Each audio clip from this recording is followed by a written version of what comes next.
equation, we will discuss how to construct a double acting cylinder. Circuit for double acting cylinder in 4x2 valves. Step 1. Draw a circuit diagram to double acting cylinder in 4x2 valve cylinder in the given format and get the approval of instructor. Step 2. Include elements to activate cylinder and also to monitor pressure at various points in the circuit. Hydraulic pump. Step 7. Inspect the circuit for any leakages. Step 8. Eliminate any leakages by retightening connectors pipes. Step 9. Put off hydraulic pump while tightening connectors and pipes. Note the position of valve and position of cylinder in the tabulation. Step 10. Activate the direction control valve and note the new position of valve and cylinder. Step 11. Put off hydraulic pump. Step 12. Disconnect the valves and other elements and place it in respective places. See number 2. Circuit for double acting cylinder in 4x3 valves. Step 1. Draw a circuit diagram to double acting cylinder in 4x3 valve cylinder in the given format and get the approval of instructor. Step 2. Include elements to activate cylinder and also to monitor pressure at various points in the circuit. Step 3. Select the hydraulic elements as per the approved circuit diagram drawn. Step 4. Mount and connect the elements on the trainer kit. Step 5. Get the approval of your instructor before switching on hydraulic pump. Step 6. Switch on the hydraulic pump. Step 7. Inspect the circuit for any leakages. Step 8. Eliminate any leakages by retightening connectors pipes. Step 9. Put off hydraulic pump while tightening connector and pipes. Note the position of valve and position of cylinder in the tabulation. Step 10. Activate the direction control valve and note the new position of valve and motor. Step 11. Put off hydraulic pump.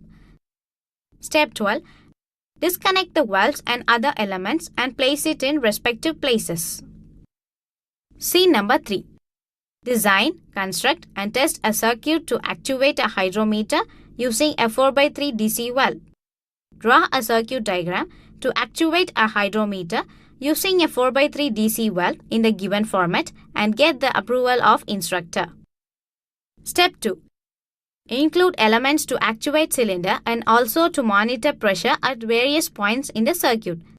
Step 3. Select the hydraulic elements as per the approved circuit diagram drawn. Step 4. Mount and connect the elements on the trainer kit. Step 5. Get the approval of your instructor before switching on hydraulic pump. Step 6. Switch on the hydraulic pump. Step 7. Inspect the circuit for any leakages. Step 8. Eliminate any leakages by retightening connectors pipes. Step 9. Put off hydraulic pump while tightening connector and pipes. Note the position of valve and position of cylinder in the tabulation. Step 10. Activate the direction control valve and note the new position of valve and cylinder. Step 11. Put off hydraulic pump. Step 12. Disconnect the valves and other elements and place it in respective places. I hope that after viewing this video, you will be able to design and build hydraulic valve circuits using various valves. Thank you for watching. Have a good day. Hi everyone. In today's video, we will discuss about the safety aspects, maintenance and troubleshooting of hydraulic systems. Objectives. At the end of this video, you will be able to maintain pneumatic and hydraulic, to know about troubleshooting, follow safety on pneumatic and hydraulic systems. Let us discuss about the safety precautions on hydraulic system. Hydraulic systems operate under very high pressures. Shut the system down and relieve system pressure before opening any part of the system that is under pressure. Do not allow spray from any high pressure leak to contact any part of the body as serious injection injuries may result. Pumps, valves, and motor may become hot.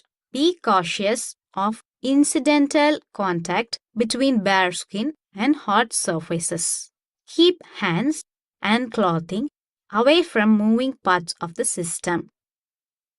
Knowing the weight of the object you intend to raise will help you select a RAM that has at least 20% additional capacity. Keep in mind that a load shift could occur, necessitating extra capacity at a specific lifting point. Before you set up your hydraulic system, inspect each component. Use only components that are in good condition. Deliver them for maintenance or replacement. Read all instructions and warnings. Before utilizing any equipment, it is necessary to comprehend the operating manual. Equipment labels should never be removed. Replace labels that are missing, worn, or harmed.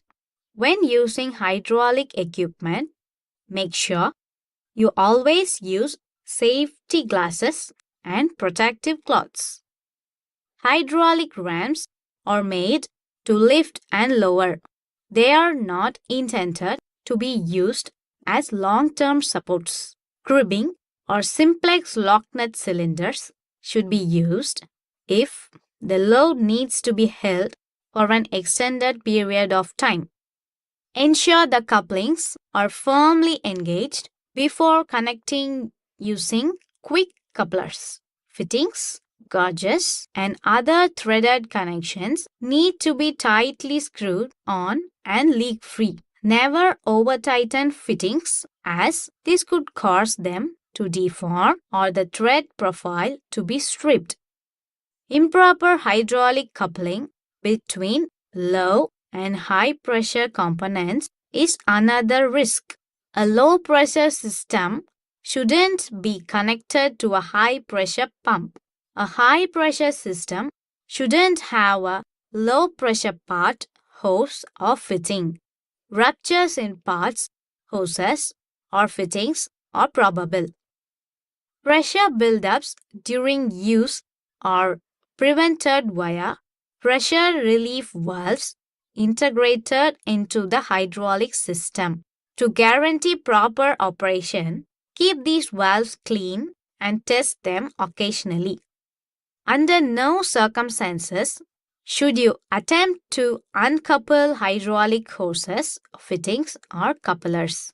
Open the hand pump's release screw, unload the ram, and repeatedly shift or open all hydraulic controls. If the system has a make sure the pressure has been entirely released by checking the gauge twice. Never drop anything pointy or large onto a hose. Keep the hose away from busy areas. Alter any internal hose wire stand damage. A faulty hose may burst if you put pressure on it. When routing hydraulic lines, keep them free of kinks and sharp blends. Do not carry or drag pumps by their hoses. Couplers and hoses can be harmed if rams or pumps are dragged behind them or carried by attached hoses. It can be risky to use couplers and hoses that are damaged. Before leaving the machine, always lower the hydraulic working units to the ground. If you need to work on the system while elevated, block up the functional components instead of using the hydraulic lift. Shut off the engine before removing any cylinders until the operating units are securely supported by safety supports or blocks or on the ground. Basic hydraulic system weekly maintenance. Check the system's performance and general condition. Check that the oil level in the reservoir is correct on the sight glass. Hydraulic cylinder should be fully retracted when doing this. Check the oil color as compared to the sample of new oil. Check reservoir cover, solenoid, and pipe connections for leaks and tighten as required. Remember that any leak poses a risk to both the environment and human safety because hydraulic fluid gets heated inside the system and is extremely toxic. When the fluid level is low, the system won't function as efficiently and will overheat. Check the hydraulic reservoirs inside for any indications of aeration. Look at the fill hose with a torch for any evidence of foaming or tiny whirlpools. Regular reservoir inspections are crucial because aeration could indicate a suction line leak or bad shaft seals. Check the indicator on filters and replace elements if required. When replacing elements, inspect for telltale signs of impending unit failure. Example, metal particles. Inspect relief valve locks, checking for unauthorized tampering.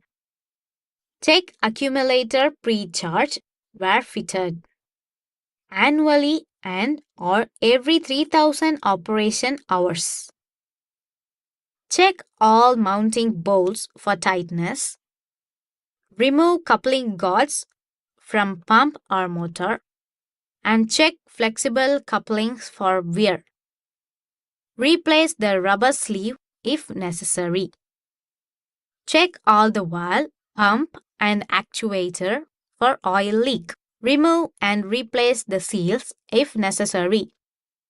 Check filler breather, suction filter and system filters element for cleanliness and replace if necessary. Check the cooler and clean the elements. If necessary, replace the seals. Have a sample of oil in the reservoir checked by a specialized laboratory for size and type of particle contamination. Drain the reservoir if recommended, clean the tank interior and refill with fresh oil of correct type if necessary. Hydraulic system is recommended to be serviced at every 3000 operational hours or at least once a year. Continuous operation exceeding the mentioned period may cause increased contamination that may ruin. Components such as hydraulic pump, valves, actuator, etc. More than 90% of all hydraulic systems failure are caused by contaminated hydraulic fluid. In order to reduce the contamination level, regular or scheduled maintenance are essential. General maintenance. Check for own hoses and oil leaks on a regular basis. Keep impurities out of hydraulic oil and swap out filters as needed. To prevent rusting, coat cylinder rods with protective lubricants. Troubleshooting the hydraulic system. If the hydraulic system is inoperative, lack of oil or inadequate oil in the system, verify for leaks. Never try to find a leak in the hydraulic line with your hand. Given that hydraulic fluid, which is frequently oil, is highly pressurized, compressed fluid released by a leak might pierce the skin or eyes, resulting in serious harm like gangrene. High pressure hydraulic fluid injection injuries necessitate prompt medical attention. Filter is clogged or unclean. Remove the filter or filter element, then drain the oil. Excessive load. Check the unit specifications for load limits. Components that are badly worn, cylinders, valves, etc., Check for leaks both internally and outside. Replace damaged parts. Check the wear's origin. If hydraulic system operates slowly, cold oil, very high oil viscosity. Before working the machine, allow the oil to warm up. Low temperatures increase the viscosity of hydraulic oil, making it harder for the oil to reach the pump. Putting systems under load before the oil reaches 70 degrees or more can damage the system through cavitation. Hydraulic fluid can oxidize and thicken in extremely hot environments. In addition to reducing the system's capacity to disperse heat, this fluid thickening can lead to accumulations in the system that limit flow. Performance of hydraulic systems can be impacted by fluid quality and quantity. Air contamination can be caused by inadequate fluid levels and ineffective filtration, whereas fluid contamination can lead to temperature issues. Limits on filters or lines. Clean up or replace any line or components. Improper adjustments. Check orifices, relief valves, etc. Adjust per manual. Oil leaks. Tighten fittings. Replace seals or damaged lines. If the oil in the system is overheating, inadequate heat transfer, clean the reservoir and its components of any mud and dirt. Malfunctioning component, repair or replace. Reservoir too small. Size should be 1.5 times the pump GPM, gallons per minute. If the pump produces sound, inlet screen plugged, suction line clogged or too small, replace or clean. Observe the guidelines provided with the device. Use of pipe fitting in inlet. Replace with correct fitting. I hope after watching this video, you can know the safety aspects, maintain them, and troubleshoot the pneumatic and hydraulic systems. Thank you for watching. Have a wonderful day. Hi everyone. In today's video, we will discuss about the safety aspects, maintenance, and troubleshooting of hydraulic systems. Scene number 1. In the last video, we discussed the safety aspects, maintenance, and troubleshooting of hydraulic systems, and in continuation, here we are going to discuss the safety aspects, maintenance, and troubleshooting of pneumatic systems. Let us discuss on safety precautions on pneumatic systems. When other conventional energy sources are thought to be dangerous, pneumatic systems are frequently used. Commonly, pneumatic tools and equipment are employed in place of high voltage electricity and combustible liquids. People can suffer serious harm from compressed air. Never allow compressed air enter a human cavity such as the nose or ear, and never shower anybody with it. Oil droplets and other pollutants in the compressed air that is emitted through the exhaust can harm the eyes and respiratory system. The entire circuit should be checked for any potential loose pieces, broken pipes, or abnormal pressure before turning on any systems. Work should be stopped right away if a system leak is discovered. While compressed air is still running through your system, avoid making any alterations, big or small. First, turn it off. To prevent attachments from being ejected during tool operation, always employ a safety clip or retainer. To avoid accidental disconnection while in use, make sure that all hose connections are fastened with positive locking mechanisms. Use air compressions away from combustible objects in a well-ventilated location. Avoid placing anything that can obstruct airflow on or against the air compressor. Never use a pneumatic tool at a pressure higher than the manufacturer's recommendation. Use connections and hoses with PSI ratings that are equal to or higher than the air compressor's maximum pressure. The shut-off valve for compressed air should always be accessible and visible. Never point any portion of the body, including other individuals, at a pneumatic tool or nozzle. Use just the attachments that the tools manufacturer suggests you use with it. Maintain pneumatic tools as directed by the manufacturer, including cleaning, lubrication, and general upkeep. A pneumatic tool should never be carried by its hose. Only grounded outlets should be used to plug in air compressors. See number 2. Basic pneumatic system maintenance and troubleshooting. Once in a week. Drain compressor, tank, filter, bowl, and any airlines that have drain cocks. Check compressor crankcase oil level. Check compressor safety relief valve. Once in a month. Inspect discharge air filter. Check pressure reducing valve setting. Once in every 3 months. Change crankcase oil. Oil the compressor motor. Check compressor pressure switches. Once in every 6 months. Check for moisture, oil, and dirt in airlines.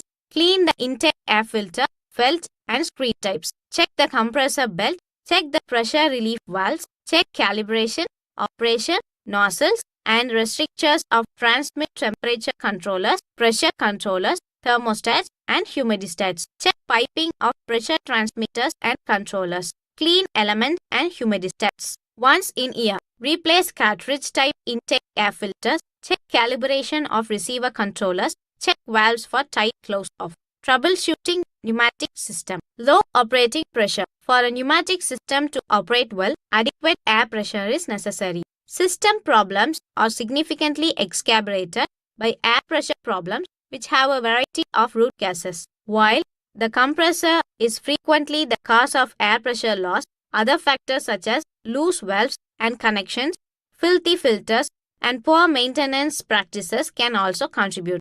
However, problems with either too low or too high a pressure will affect the system's overall effectiveness and running expenses. When there is inconsistent or no airflow, the intake filter may experience pressure problems. The intake becomes clogged if the filter is rusted or broken. Simply remove the intake filter, clean it, or replace it to solve the problem. If the system is underpowered or the machine isn't working, you most certainly have a leak someplace.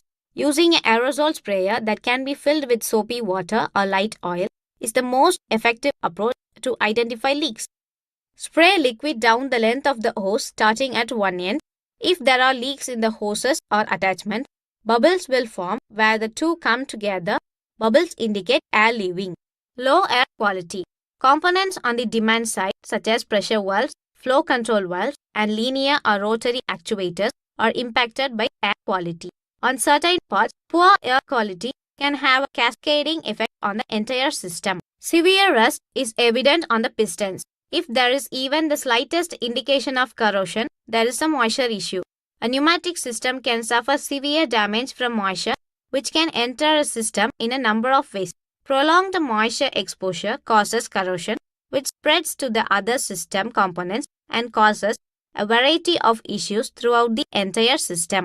One of the most frequent issues with pneumatic systems is valve spool jamming, which is typically brought on by corrosion or system debris, which can make a valve stick and not open properly. By changing clogged filters and doing routine maintenance on your machine, you may prevent valve spool jamming. Poor electrical system. The system won't function properly and could be harmed if the voltage is unstable, out of the operational range, or both. Important information. Make sure the power is off and that there is no air flowing through the equipment before checking voltage or power difficulties. Atmospheric condition. Deformation and misalignment. Metal expands and contracts at different temperatures as it is heated up. Metal parts may get misaligned or distorted as a result of the expanding contracting cycle, which will reduce the system's overall efficiency. Make sure to keep your compressor away from sudden temperature changes and pay attention to the outside temperature when working with your system to prevent these problems. Pneumatic installations.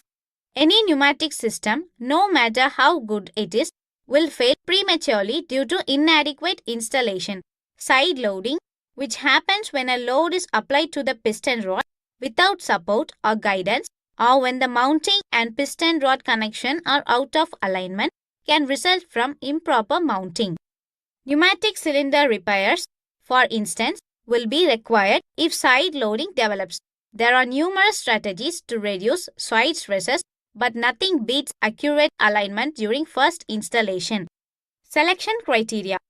It can be difficult to choose the right pneumatic system for your particular application, from selecting the correct directional force required to figuring out the load requirement for your specific process, and it's easy to choose the wrong product despite the fact that pneumatic systems are simple in design, easy to install, affordable in price, and durable in terms of performance. I hope after watching this video, you can know the safety aspects, maintain them, and troubleshoot the pneumatic and hydraulic systems. Thank you for watching. Have a wonderful day.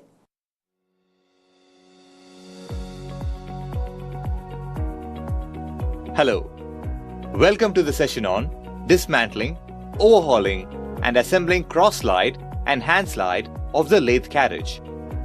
Let us look at the objectives of this session. At the end of the session, you will be able to dismantle the compound rest from the cross side, remove the carriage unit from the machine bed, assemble and test for functions. The required tools and materials are lathe machine, spanners, tap wrench, Allen key, kerosene, bunion cloth, lubricating oil, torque wrench, cleaning brush, safety goggles, gloves. In order to dismantle lathe carriage from lathe machine, turn off the power supply to prevent accidental startup. Then, unscrew the tool post locking handle and remove the tool post from the compound slide.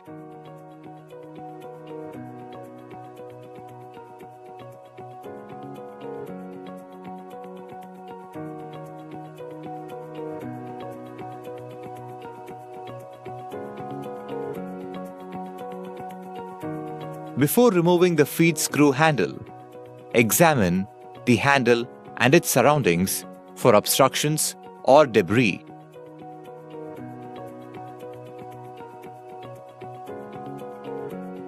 Then, rotate the feed screw handle of the top slide in an anti-clockwise direction to get it released from the dovetails of the compound slide.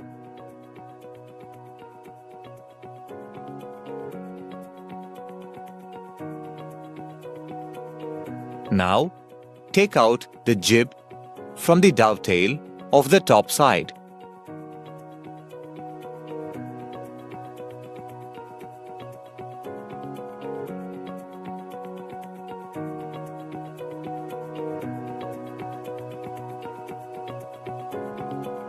Unscrew both the clamping nuts from the T-bolts provided on the swivel base of the compound slide and take out the unit.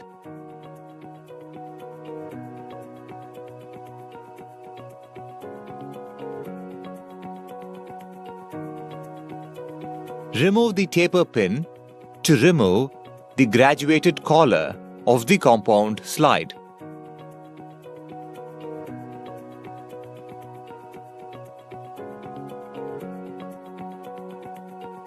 Take out the jib strip from the dovetails of the cross slide so that it can be made to slide out easily.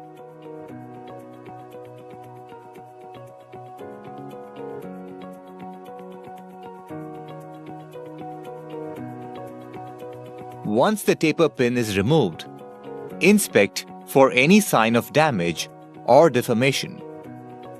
If the pin is damaged, replace it with a new one.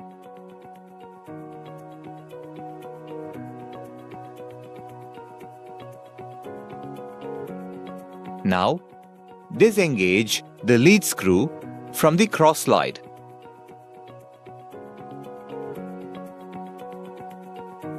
Then, unscrew the lock nuts from the cross slide feed screw to remove the graduated collar.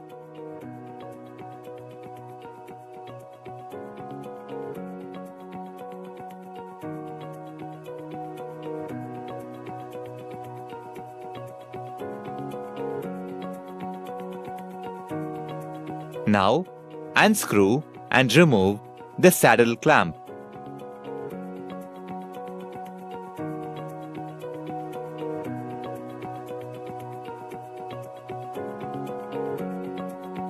Then, slide away the tailstock unit and take it out of the bed.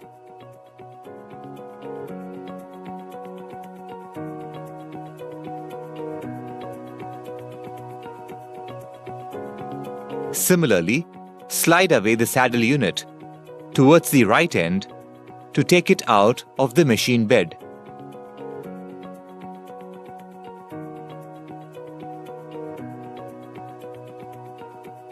Clean the parts thoroughly with kerosene oil.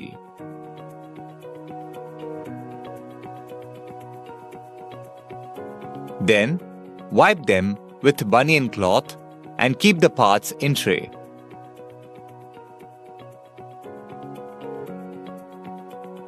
Now, visually inspect the components for damage and wear.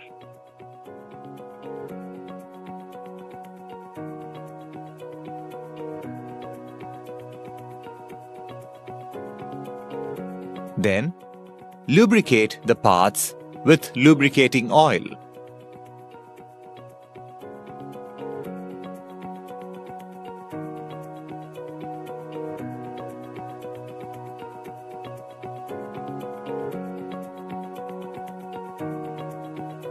Once all the parts are lubricated, reassemble the saddle by lowering the saddle onto the lathe bed.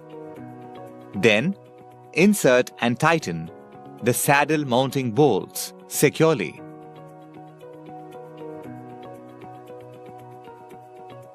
Then, insert and tighten the tailstock unit onto the lathe bed.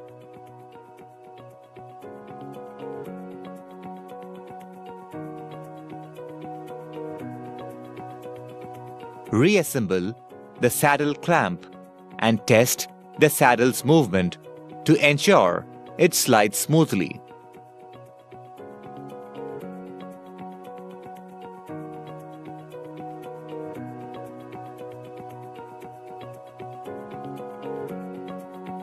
Then, install the jib strip and test the movement of the carriage to ensure it slides smoothly.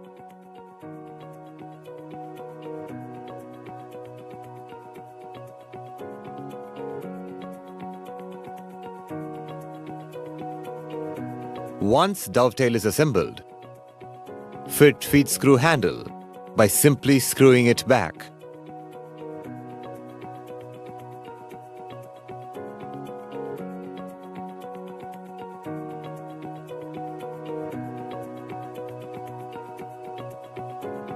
Ensure all the handles are securely tightened, but avoid over-tightening.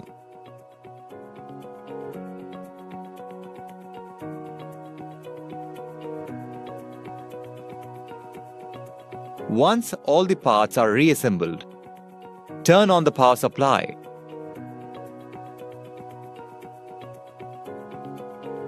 Finally, check the function of the lathe carriage.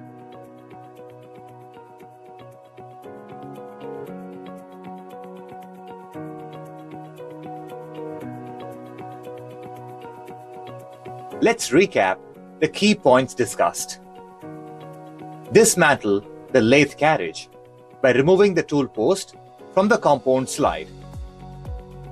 Once the saddle clamp is removed, slide away to remove tailstock unit and saddle unit in sequence.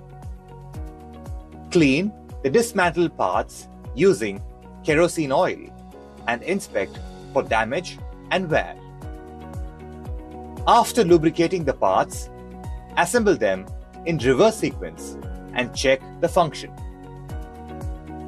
This brings us to the end of the session. Hope you have gained a good understanding about dismantling, overhauling, and assembling cross-slide and hand slide of the lathe carriage. See you in the next session.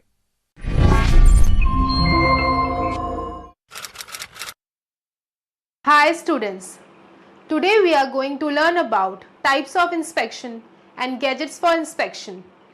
We are first going to learn about the inspection. Inspection is necessary for any machine, equipment where remarkable risk to health and safety may arise from wrong installations, reinstallation, or any other circumstances. The purpose of inspection is to find whether machine can be operated, adjusted, and maintained safely. The need for inspection and inspection intervals is to be determined through risk assessment. The summary of inspection should be recorded and same should be kept at least until the next inspection of that machine. Machine equipment that required inspection should not be used unless the machine has been inspected. If the machine equipment obtained from any other source, once should be ensured that physical evidence of last inspection is accompanied with the machine, such as inspection report, some form of tagging, labeling system, or color coding.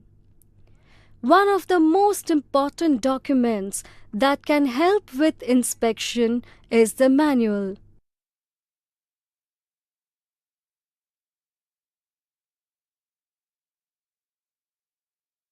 Manual is one of the integral and necessary literary part that the operator has to know before handling and operating the machine. It will be provided by the manufacturer along with the supply of the machine.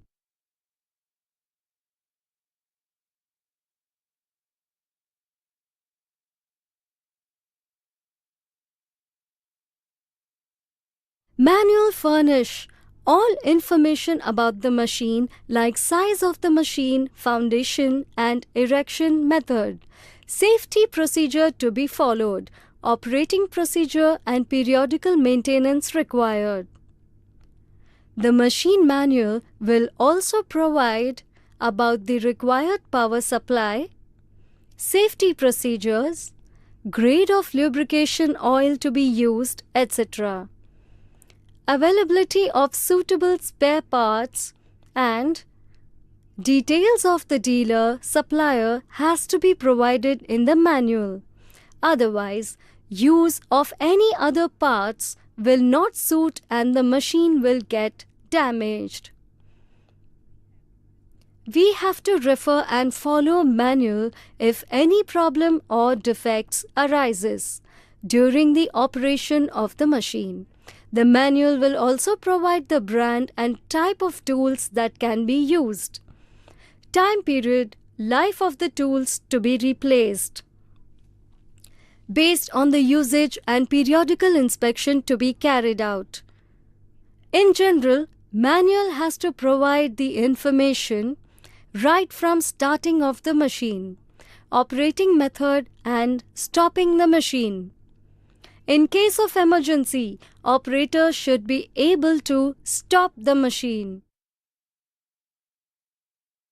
Let's look at the checklist of items to be checked. Good working, satisfactory status. Defective, remedial measures. Availability of machine manual. Safety guards, installation.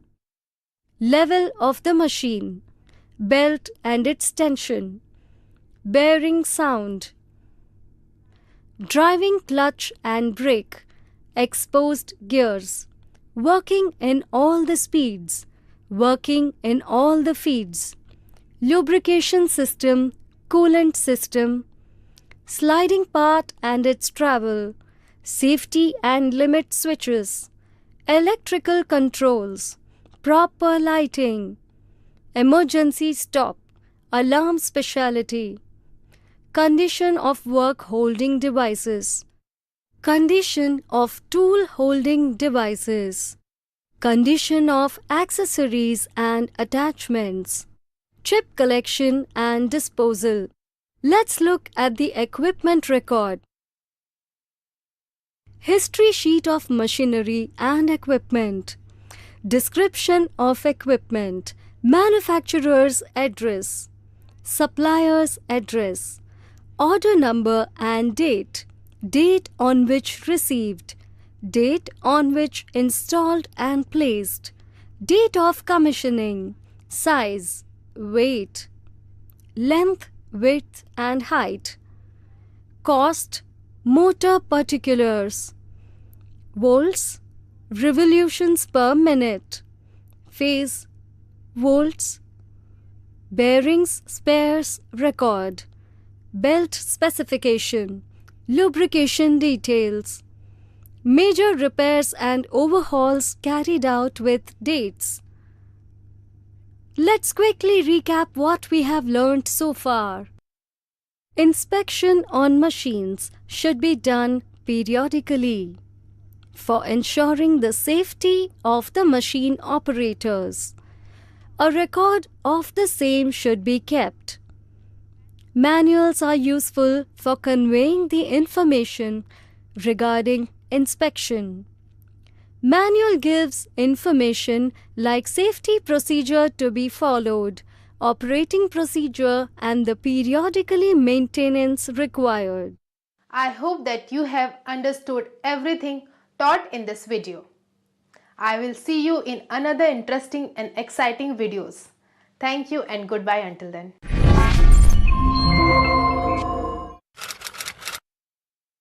Hi students, today we are going to learn about the inspections of machine tools. In this video, we are going to learn about inspection of machine tools such as alignments, labeling. Let's first go through the job sequence, then move on to the skill sequence. The objective of this video is to inspect drilling machine such as alignment, leveling.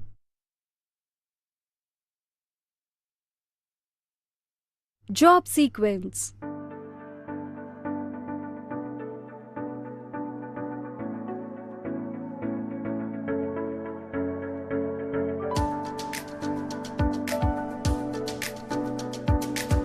Fix the table of the pillar drilling machine in mid position. Use a precise spirit level and straight edge for leveling the machine. The flatness of the table surfaces and base plate of the machine need to be checked. Job sequence.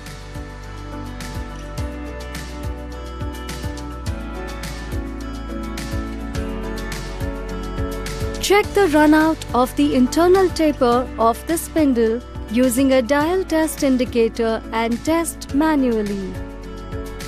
The straightness of the pillar in two different planes needs to be checked. The squareness of the table surface in two different planes needs to be checked. Skill sequence. The machine should be leveled at two different positions, A and B. This should be done before conducting the geometrical tests. The permitted deviation is 0.03 per 300 millimeters.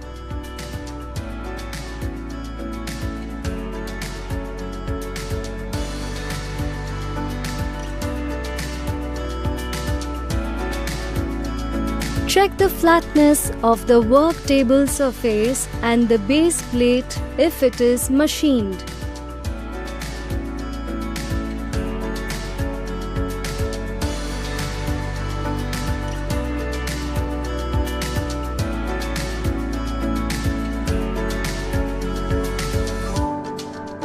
If the machine is provided with a rotary motion, check the rotational motion of the rotating table.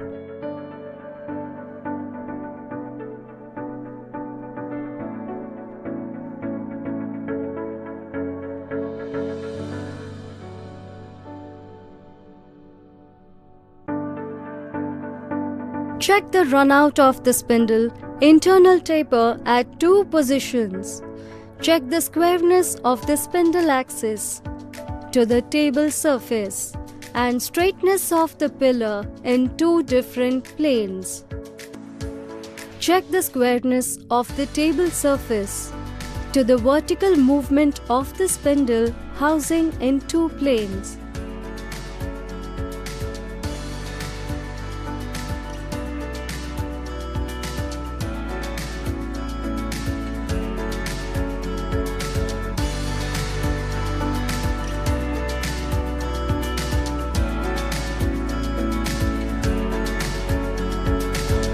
Check the squareness of the table surface to the vertical movement of the spindle head of the machines having an elevated spindle head.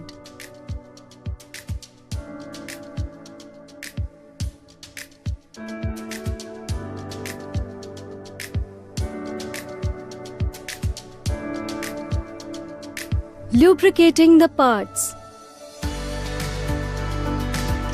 Apply lubrication oil in main spindle, cam of the rotating table, gearbox and pillar daily by using oil can with oil. Let's quickly recap what we have learned so far. Level the machine to check the flatness of the table surface and base plate. Check the runout of the internal taper of the spindle. Check the straightness of the pillar and squareness of the table surface.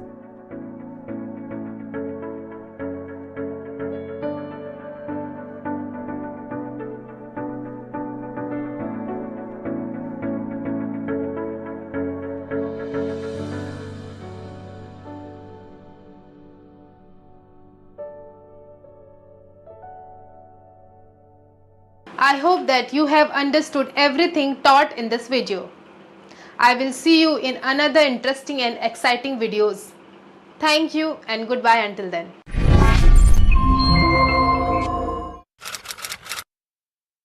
Hi students.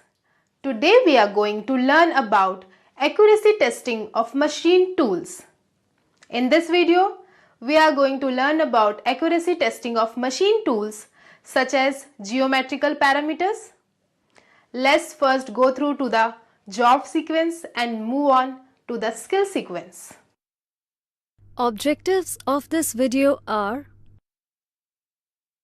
to check the level of a center lathe, to check the true running of the lathe spindle, to check the alignment of the main spindle and the tailstock spindle of a lathe, to check the parallelism of the tailstock sleeve with respect to bed ways, to perform practical test on turned component.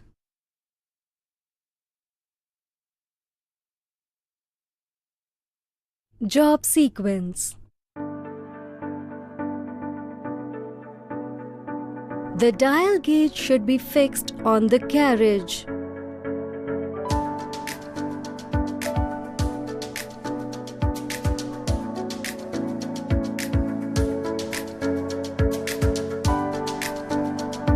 The quill of the tailstock should be projected to the maximum extent possible and lock it. Use a dial test indicator to check the quill's horizontal and vertical positions.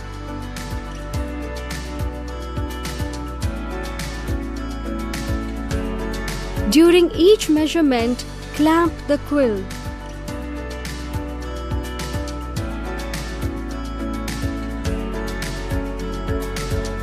Place the dial plugger to contact over the free end of the quill in the vertical plane.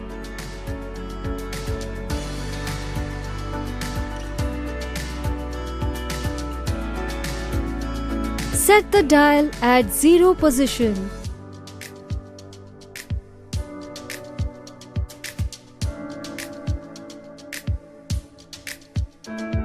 Move the carriage slowly towards the entire length of the quill. At the extreme end of the quill, note dial reading. Verify the deflection of the dial reading and compare the value with the test chart supplied.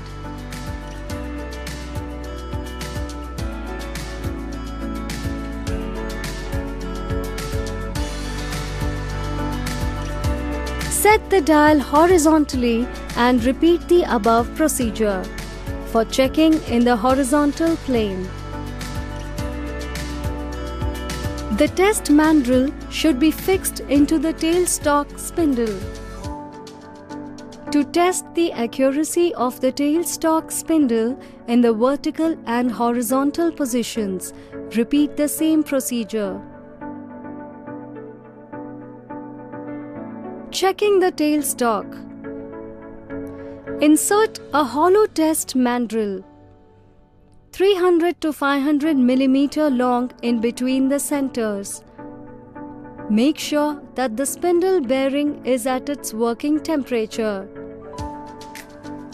Fix the dial gauge. On the saddle, the plunger touching a position of the mandrel and set it to 0.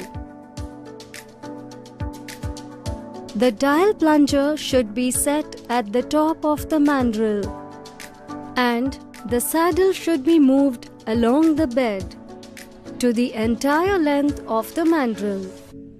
The reading of the dial should be observed as the saddle moves along the beds and note for variation if any. The tailstock center must be higher than the spindle center within the permissible limit. The deflection of the dial gauge reading should be verified and compared with the value of the test chart. Checking the true running of a spindle. Locate the taper shank of the test mandrel in the spindle taper. The dial gauge should be held stationary in the carriage, its plunger contacting the mandrel near its free end, and set it to 0 position. Rest the dial gauge plunger at right angles radially to the surface to be tested. The spindle should be rotated along with the mandrel slowly by hand. Observe and note the reading of the dial gauge. Move the dial gauge near the spindle nose. Rotate the spindle along with the mandrel slowly by hand and note the reading. While the spindle is slowly rotated, take readings of the dial gauge. The deflection of the dial reading should be verified and compared with the value of the test chart.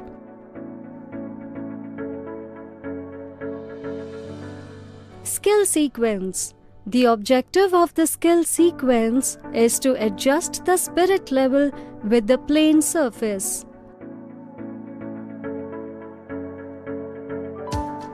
Move the spirit level on the plane surface until the bubble is in the center of the scale.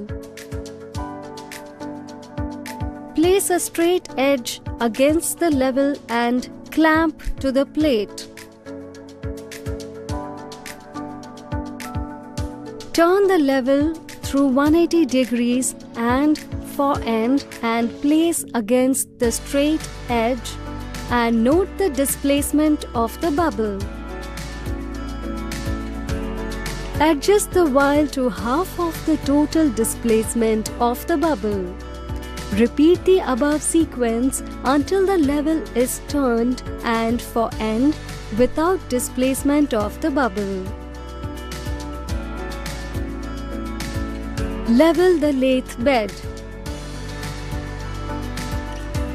Level the lathe horizontally with the help of a spirit level. Position the carriage in the middle of the bed.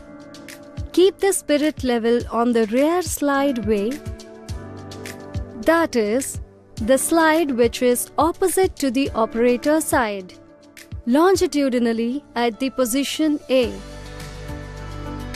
Keep the second spirit level transversely at the position C. Take the readings of both the spirit levels.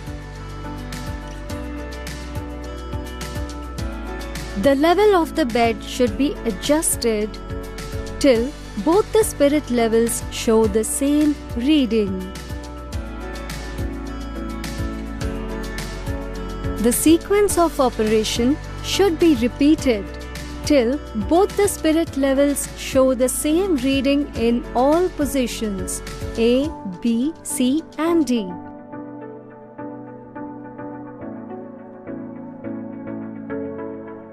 Let's quickly recap. The steps include fixing a dial gauge on the carriage, checking quill alignment vertically and horizontally, confirming tailstock center alignment, and evaluating spindle true running with test mandrels. Spirit levels are used to precisely level the lathe bed through bubble displacement adjustments. We aligned the bed longitudinally and transversely based on spirit level readings. I hope that you have understood everything taught in this video. I will see you in another interesting and exciting videos. Thank you and goodbye until then.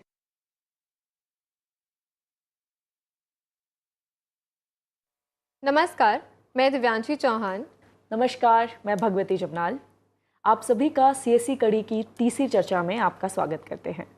हमने अभी तक बात की CSC सेवाओं के